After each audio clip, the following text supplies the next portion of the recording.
Fun. Alrighty, so I'm here. This week we're going to be working on a couple things to keep yourself safe when someone takes your back, as well as escaping the back. Because realize if you have ended up here, you have done fucked up Aaron, we got to get some motion in, we got to get moving. Realize that while most of the concepts we're going to cover tonight are fairly simple, all of them are super difficult to actually do when somebody is trying to choke the shit out of you. So you got to make sure you got the technique right while they're not trying to choke the shit out of you to have a chance to do it when they are trying to choke the shit out of you. Okay? So we're here. Couple things you want to do immediately upon someone having your back. One, you have to identify the top and bottom hand. Reason you need to identify these. One, the top hand is always going to be the one that chokes you. Very rarely is the bottom hand going to be the operative hand when choking you.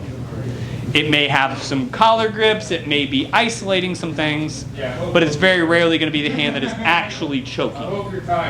You also want to know, because that's the side you want to fall away from.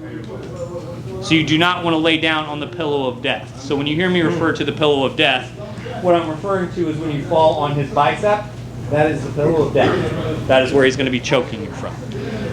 Two, you want to start to isolate that top hand, and you want to tuck your chin not just down, but down and away from his top hand, here. So I'm always looking to kind of tuck it into the, kind of where your collarbone connects into your shoulder. I'm sure there's a technical term for that. That area there. You're just trying to hide that and make sure it's not where you want it to be. I always like to just take the same side arm. I like to grip right in that elbow. I'm just going to drop that elbow down here, and I'm going to look to find the wrist or as near the wrist as I can with this top hand.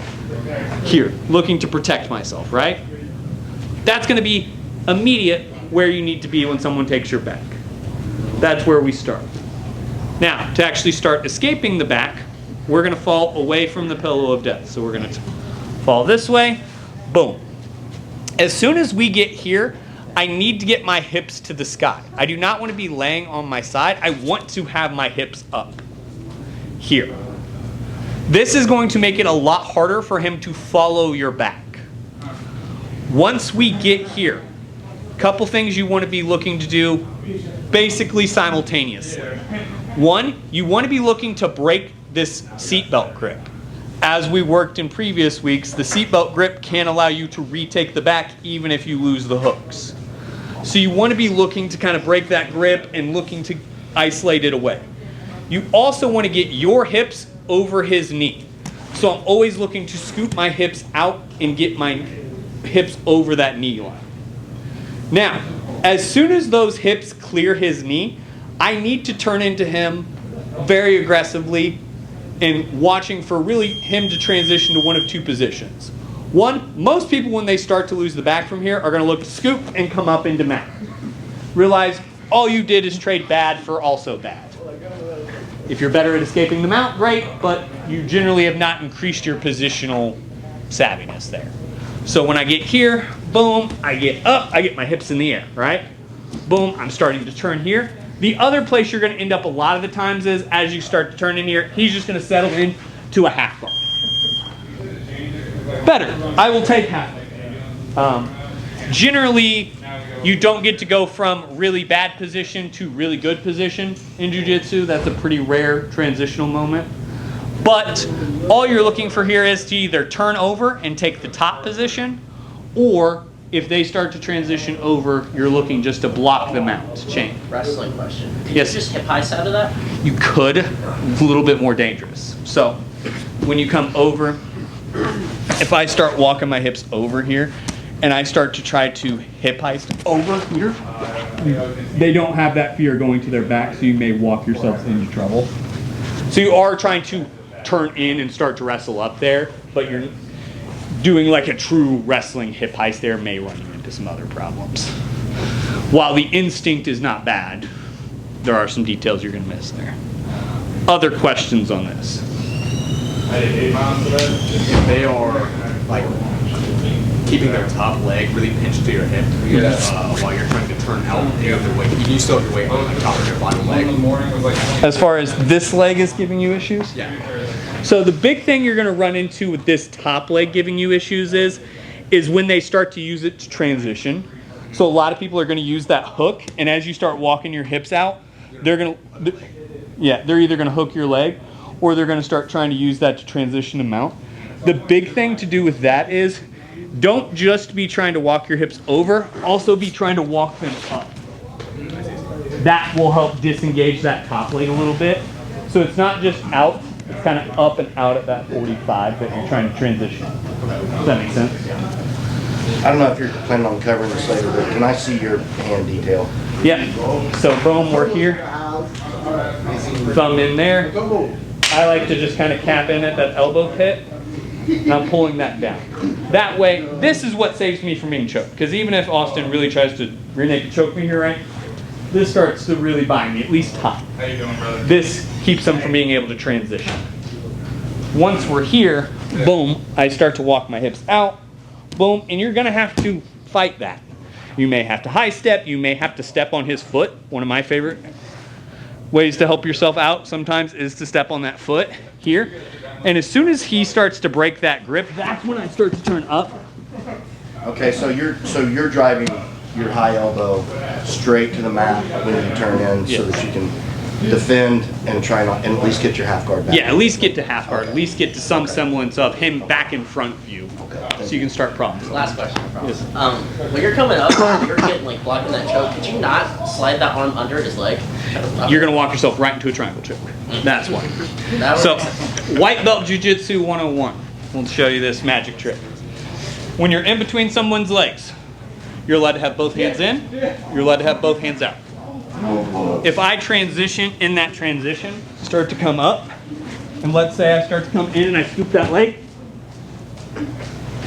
that's one hand in, one hand out, which is going to immediately set you into triangles, arm bars, Kimura, just Fucksville. All happens at once there. So that's why you want to watch that transition. In competition, if you escape and then they mount you, does the person that mounts gets more points back? So if I'm on bottom and I escape, They already took your back, so they get the points for he gets the back points, and then if he transitions to mount, he's getting 4 more. Okay. Even if you started the escape, that'll still be his 4. Because it's considered, excluding nuances in rule sets, he is advancing position. So unless he's just going back and forth without advancement, so he goes, takes mount, doesn't do anything, sits you up, takes your back, doesn't do anything and sets you back down to take mount, that's not advancement. But if he takes your back, you go to escape, he takes mount, he tries to attack something and then retakes your back, he'll score each time. That's how you can rack up a lot of points in jiu-jitsu. That's why Dan Hornbuckle one time beat David Love in a jiu-jitsu match like 47-3 or some shit. It was David Love wouldn't tap, Hornbuckle couldn't sub him, but he kept scoring. It was a no time limit match. Went on forever and a half, but he won by like 48 points or something. Ridiculous margin. Yeah, it was silly. It was a silly scoreboard to watch happen. Questions? Are you going to go over more back and skate? No, you get 1. I'm going to teach you 1 technique today. That's all you get. 1, 2, 3. Now Steers has my back. And I don't appreciate that because I don't like people having my back. So, boom, I'm here. All we're going to look to do is I want to get over to off that pillow of death, but I want to escape my head out of this elbow. So when I'm here, it's going to be very hard for me to be like, hey, and do all that because most people don't suck, and if you do it wrong, they're just going to take your arm. So when we're here, first thing we're going to do is I like to dig my heels in the mat and scoop my butt out just that little bit because that disengages his hips from my back pretty well. Then we're still going to fall to that side. I'm turning him just to help myself a little bit here for demonstrative purposes. Boom. I'm going to turn my hips to this side, but as soon as we get there, I'm going to look to pop this elbow from underneath. So I'm here, pop, here. As soon as we get here, I need to apply tension to this arm. I'm trying to extend it out. Does that make sense? So once we're here, I have to still scoop my hips out, but instead of looking to turn this way, now we're going to look to cover his head.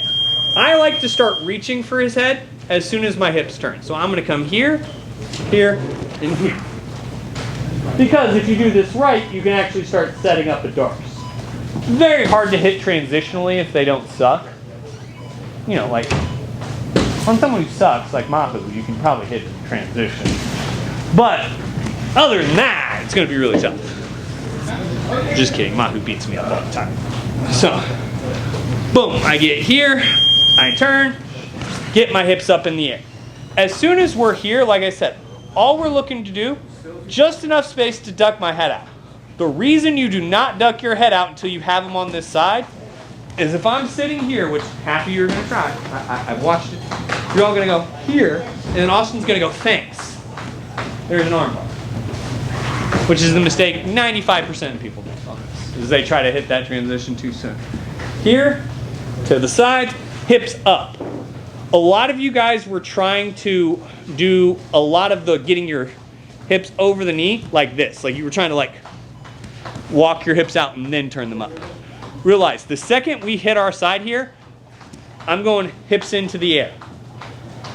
Then I'm escaping that arm and pulling down tight on it. Unless you are an expert rule set, there's not really a ton of risk here. If you're in expert rules, realize there is an executioner here. You need to be aware of it. But very few people hit that, so I wouldn't worry about it too terribly much. Boom, start walking your hips out. As soon as your hips are out, start looking for that head. Boom, cover and follow. Questions on this, Kat? When you go to your side, well, when you go to put that arm under the head, can you just stop on that part? Yep, so we're here, boom, hips up, start walking over, sneak, boom. As soon as those hips come out, I'm here. So you're on the hip, on that, the bottom hip is down and the arm. Yeah, as soon as my hips escape, that's when I make the transition. Boom, I'm reaching here just to control his head so he doesn't try to swing round. Because if I'm here and I try to come this way, he's just going to swing up with me. So, by scooping that head, it makes that follow a lot harder. So if Austin tries to follow my hips around here. And that's giving you the arm pin, or stuff to his body. Got it. Cadillac. I want to see you do it again. Yes, sir. Specifically the head reach, and then I want to see your chest touch. Yeah. Boom, I'm here. Fall. Good grips. I get my hips out. Boom. Boom. I'm here. Get my hips cleared. I can use this elbow if needed. Here, here, here. So you don't have it, like, there's not really a built-in way to use your chest to smash the back of this tricep and push down. If you get lucky, yeah, but you're not really worried about that. I'm more worried about controlling his head and coming up here. Because realize, if I lose this arm, even in transition, if I just come up here, realize you're in north-south, basically, with some extra steps. You can still look to transition and hand fight there.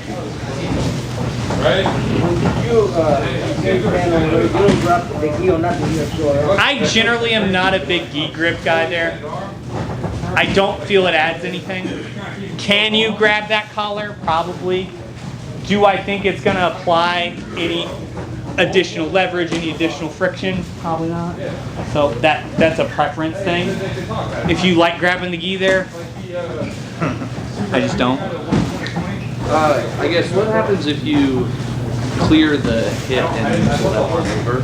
Because what I was noticing is like you're not clearing the hip, but you're getting those hips up, and then you're putting the arm over, and then you go through. So if I already have my hips clear, turn into it. Okay. So like if I get here, like let's say I get here, boom, I start walking my hips over, and I already get to here. I'm gonna be real honest. Adding the extra step of clearing this arm, kind of useless when I can just drop that elbow out. That's why I'm trying to clear that arm early. And I'm generally doing that while I'm trying to escape the hips. Realize this kind of can be used as a 1-2 punch.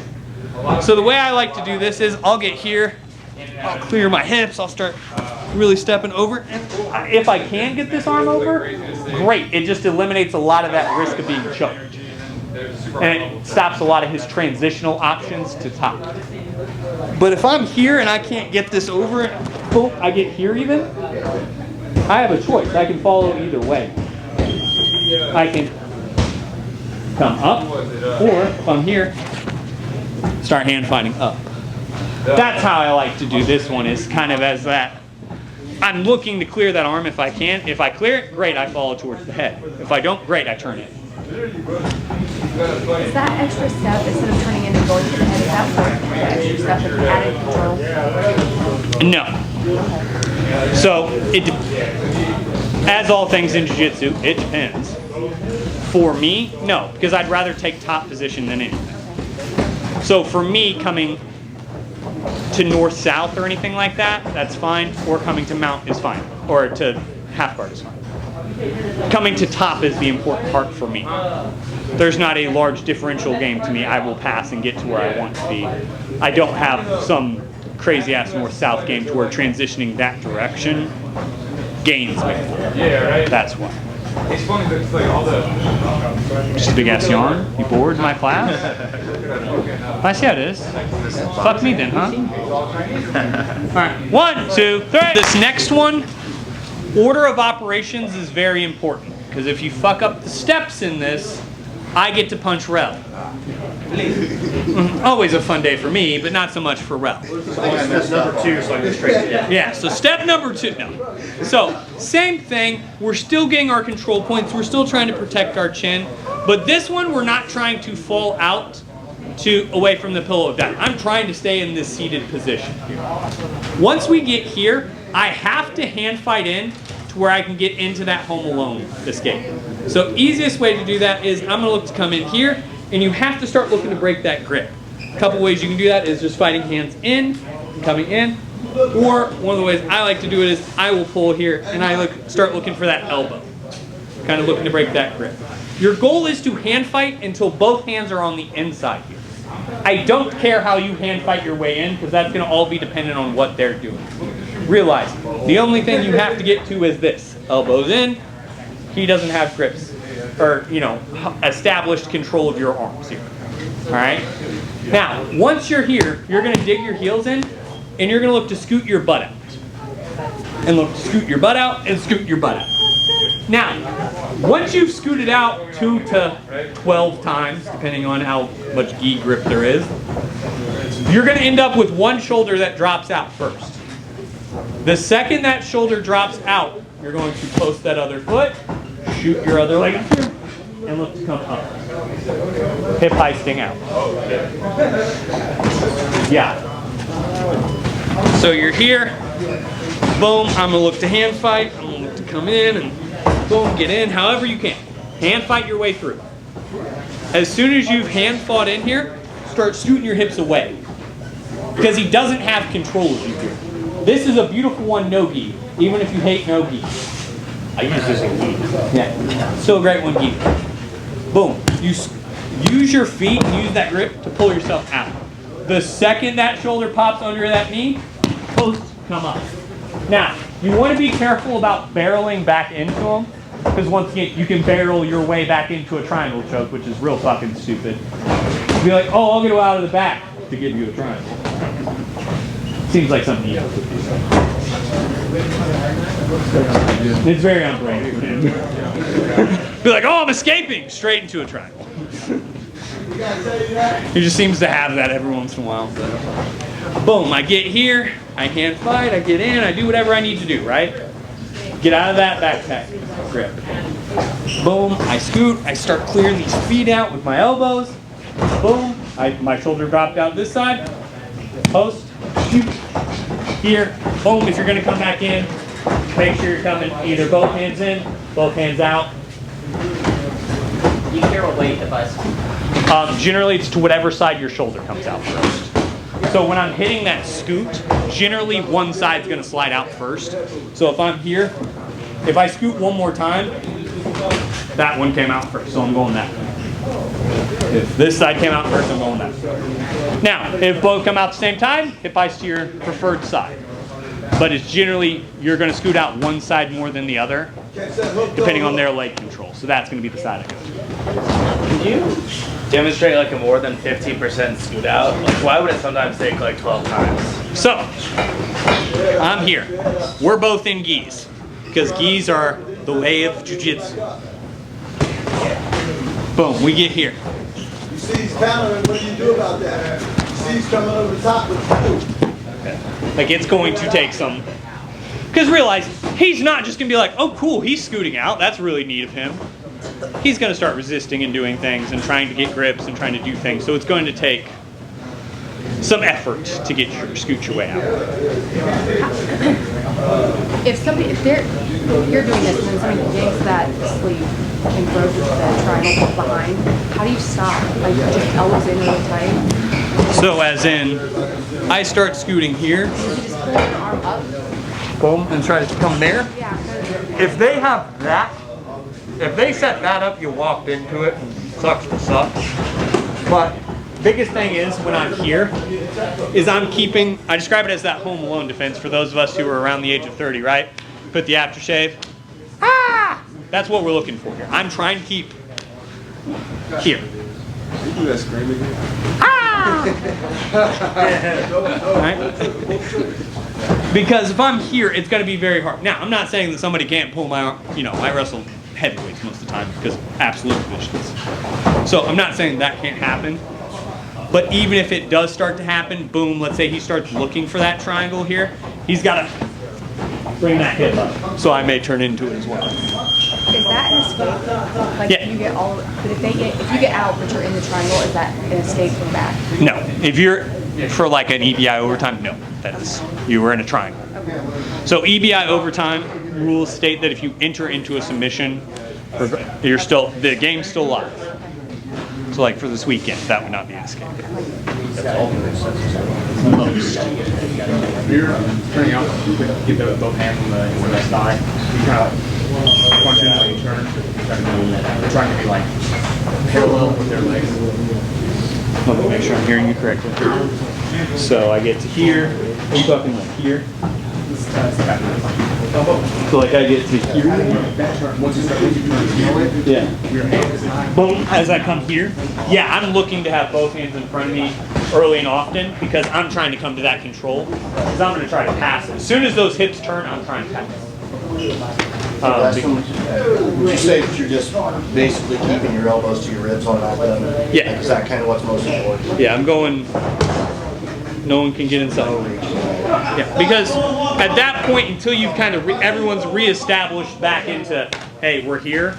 If I start reaching and doing, like, overextending at that point isn't game.